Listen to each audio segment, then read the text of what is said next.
Hello everyone, welcome to our YouTube channel.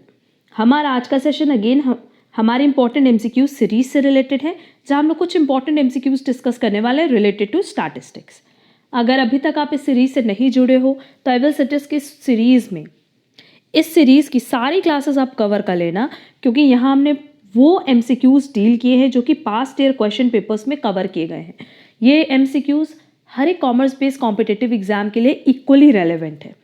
तो चलो फिर जल्दी से अपना आज का सेशन स्टार्ट करते हैं, जहां हमारे पास सबसे पहला क्वेश्चन इस प्रोबेबिलिटी से रिलेटेड है। One card is drawn from a pack of 52। What is a probability that it is a king और क्वीन। अब किंग आने की प्रोबेबिलिटी क्या है 4/52, और क्वीन आने की प्रोबेबिलिटी क्या है 4/52, क्योंकि किसी भी पैक में 4 किंग होते हैं या 4 क्वीन होती है। अब बीच में देखो क्या लिखा है और लिखा है, तो दोनों को ऐड कर देंगे।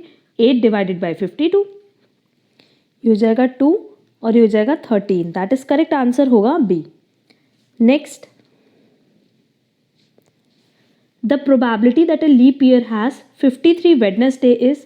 अब लीप ईयर में हमारे पास 366 डेज होता है, और 366 डेज में हम बात करें तो 52 वीक्स होता है 7 डेज का, मतलब ये हो गया 364 days.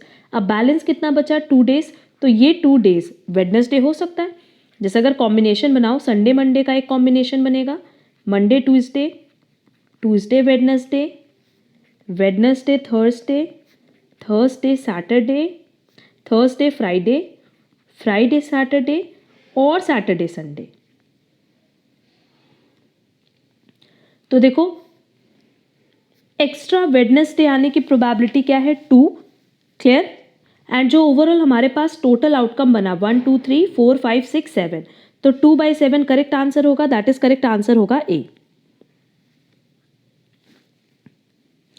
Next, a coin is tossed 6 times, then the probability of obtaining heads and tails alternatively is।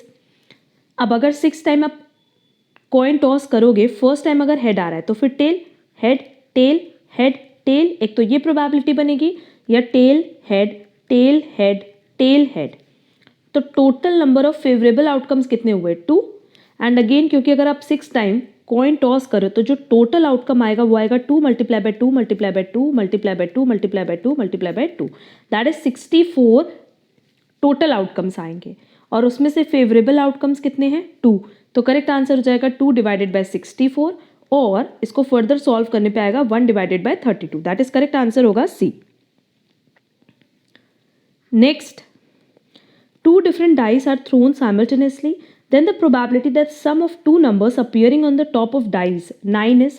अब हमसे ये कह रहा है कि 2 डाइस अगर हम साथ में फेंकें तो इसका टोटल 9 आना चाहिए। अब 1 के साथ अगर आप 6 तक भी ऐड करोगे तो भी 9 नहीं आएगा, वैसे 2 के साथ अगर 6 तक ऐड करोगे तो भी 9 नहीं आएगा। तो 9 कब कब आएगा, 3 के साथ करके देख लेते हैं 6 को, 4 में 5, जब 5 स्टार्टिंग है तो 4 के साथ ऐड करने पे टोटल 9 आएगा, और 6 में 3 के साथ ऐड करने पे 9 आएगा। इसके अलावा किसी भी केस में दोनों पे ऐसा कोई भी नंबर नहीं आएगा कि टोटल आपका 9 आए। क्लियर। तो ओवरऑल जो फेवरेबल आउटकम्स है वो है 4, और अगर हम 2 डाइस फेंकेंगे तो 6 × 6 टोटल नंबर ऑफ आउटकम्स कितना होगा 36। करेक्ट आंसर हो जाएगा 1/9, that is B. Next, the probability distribution of the demand for a commodity is given below. अब यहाँ मेरे पास एक्स दिया है, प्रोबेबिलिटी दिया है। The expected value of the demand will be. Expected value सीधे सीधे क्या होगा, आप इन दोनों को मल्टीप्लाई करो, फिर ऐड मल्टीप्लाई, इन दोनों को मल्टीप्लाई, सबको मल्टीप्लाई कर लो और सबको टोटल कर दो। क्लियर। तो यहाँ पे मल्टीप्लाई करके वैल्यू लिख लेना सबकी, और फिर सबको ऐड कर देना। सिंपली हमसे क्वेश्चन में क्या बोला है, समेशन ऑफ ई एक्स, और जब आप ये सॉल्व करोगे तो आपका आंसर आना चाहिए 7.55। Next, a bag contains 4 red and 5 black balls, another bag contain 5 red and 3 black balls. If one ball is drawn at random each bag, then the probability then 1 red and 1 black is. अब कह रहा है कि मेरे पास 2 bag है और दोनों ही bag में रेड बॉल भी है ब्लैक बॉल भी है।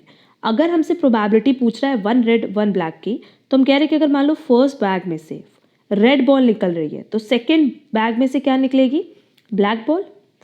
और उसी तरीके से अगर फर्स्ट बैग से हमने ब्लैक बॉल निकाली तो सेकंड से क्या निकलेगी, रेड बॉल। क्लियर? तो जो फेवरेबल आउटकम है वो कितना हो जाएगा, 4 रेड के साथ 3 का कॉम्बिनेशन बनेगा और 5 ब्लैक बॉल के साथ 5 रेड बॉल का कॉम्बिनेशन बनेगा। Divided by total number of outcomes कितना हो जाएगा, ये 9 बॉल्स है और ये कितनी बॉल्स है, 8 balls. Simply 12 plus 25 divided by 72 और फर्दर सॉल्व करेंगे तो 37 डिवाइडेड बाय 72, जो कि ऑप्शन सी में दिया है, तो करेक्ट आंसर होगा सी।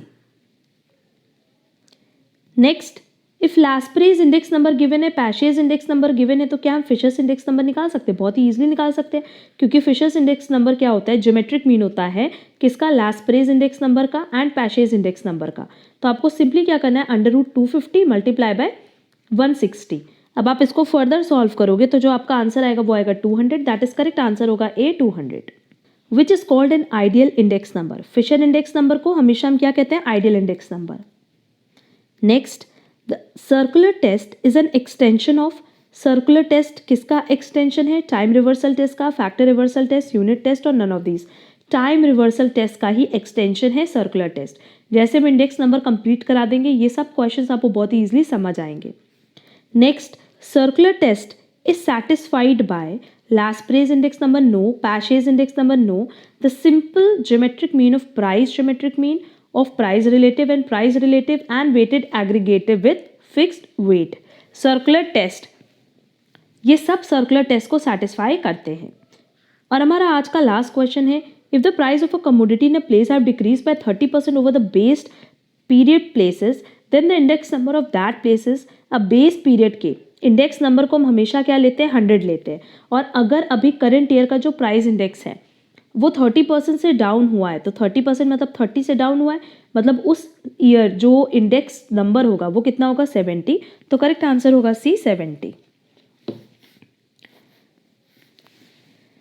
अगर आपने हमारे सारे डिस्कशन सेशन क्लास कवर किए तो आपको मैक्सिमम क्वेश्चन बहुत ही ईजिली समझ आ रहा होगा, क्योंकि हमने सब पे डिटेल कॉन्सेप्ट्स डिस्कस किए हुए हैं। हाँ, कुछ चैप्टर्स जो हमारे ड्यू हैं उससे भी रिलेटेड क्लास हम बहुत जल्दी अपलोड करेंगे।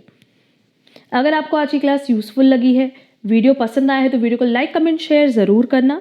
अब हम लोग मिलेंगे हमारी नेक्स्ट क्लास में, जहाँ हम लोग कुछ और इंपॉर्टेंट MCQs पे डिस्कशन करेंगे। आज के लिए बस इतना। Thank you so much.